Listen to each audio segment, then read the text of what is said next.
కోరుకుంటున్నారు అధ్యక్ష. ధన్యవాదాలు మంత్రి గారు.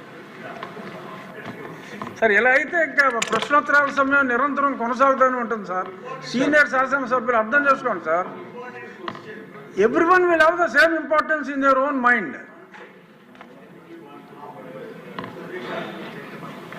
ఇంకోటి ఏంటంటే నెల్లూరు జిల్లా 2007లో రిలయన్స్కి అంటే అనిల్ అంబానీ గారికి ఎన్టీపీసీ కింద 4000 మెగావాట్స్ పిలిచినప్పుడు దాంట్లో టెండర్లు వెనక్కిపోయినాడు.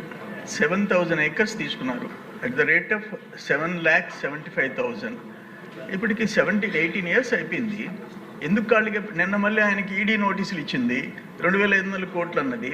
ఆయన చేయగలడా లేదా? 18 సంవత్సరాలు బీడు పెట్టుకున్నారు రైతులు. అది వెట్లాండ్, అది కెనాల్లో ఇది ఉంది, సప్లై, వాటర్ సప్లై ఉంది, అది అట్లుంది.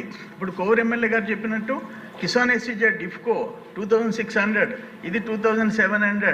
కృష్ణపట్నం 6,000 ఎకరాలు at the rate of 1 lakh, రైతులకి 4 లక్షలు, గవర్నమెంట్ ల్యాండ్కి 1,00,000. 8,000 ఎకరాలు నెల్లూరు జిల్లాలో ఒక్క మ్యాన్పూర్ ఎస్సీజెడ్, అక్కడ క్రిస్ సిటీ తప్ప ఇంకేమున్నాయి చెప్పండి.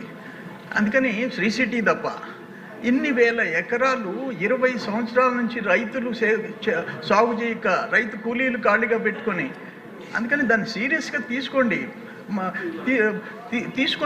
తిరిగి రెజ్యూమ్ చేయండి, న్యాయం చేయండి. గవర్నమెంట్ ప్రాపర్టీస్ ఇవన్నీ, అది మీ ద్వారా ప్రభుత్వం దృష్టికి తెస్తున్నాను అధ్యక్ష.